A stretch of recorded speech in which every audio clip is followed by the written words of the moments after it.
everyone. We're going to turn it over to some Q&A. Just open up here, and for anyone that has a question for Suzanne, you can send it directly to me, Alicia Pete, in the chat section of your screen. We have a couple here already, so we'll just get started. This first question is from Bill. For Suzanne, have you seen an increase in domestic violence since the beginning of the coronavirus?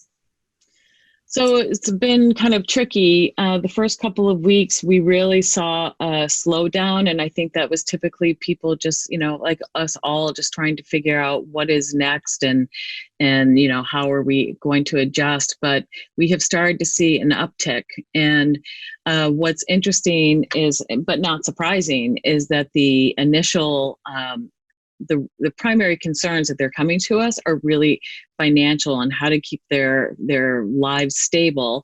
And but we're now beginning to hear about how abusive partners are using the virus as just one more tactic to control the survivor's behavior and her actions. And we also know that it's more difficult for survivors right now to reach out and get help, and if they're at home with an abusive partner. So it's really the folks that we're not hearing from that we are worried about, and working every day to try to make it easier for them to reach out. Thank you. Our next question is from Lauren. Have you been able to continue youth programs with the schools being closed? Yes and no. It's very difficult. I think the most success we've had is with our Girls Inc. program. We are still running programs by Zoom, and we have weekly contact with our girls. And we are sending out weekly newsletters really to help girls stay connected to the messages of Girls Inc. And we do lots of different, or kind of direct them in different programs like STEAM projects and self-care and managing stress, staying active, being kind, and staying part of this Girls Inc. community. So I've been pretty delighted with what we've been able to do there. Great. We have a question here from Marcia. How will funds raised today support survivors impacted by COVID-19? That's a great question. As I said earlier, the financial instability and insecurity for the essentials, for food, for rent, for medical supplies, to help paying bills during this really scary time at home, and educating your kids, and waiting for unemployment to come in if they're not working. So we are going to be using it to help with gift cards and provide those services, and also to support the services that we're providing, the hotline, the counseling, the advocacy work that we do virtually right now. And another question here is from Jim. How can people that need it access your services right now?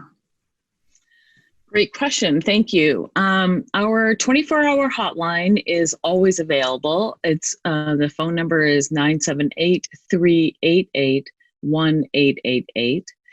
And they can always email gethelp@jeanniegeiger.org. So we're currently serving, all of our services are being provided remotely, from support groups to counseling to legal help. And we expect a surge, particularly when the courts begin to open and as stay-at-home orders begin to lessen and kind of lessen. That's the only word that's coming to me this morning. But we're kind of also prepared for that surge that we know will be happening. So we're offering phone and video support, and survivors can also access our COVID-19 page on our website for help and figuring out what to do. One of the questions I get a lot is how do I help someone who I know, who's a friend of mine, a family member who is at home because of COVID-19? What do I do? And so what I want people to know is it's important for survivors to know that there's someone on the other end of a phone call or a video. So stay supportive, stay in touch however you can. If it's possible and you can kind of create a code word or some kind of emoji that if they were to text you, you would know they really need some help and please call me.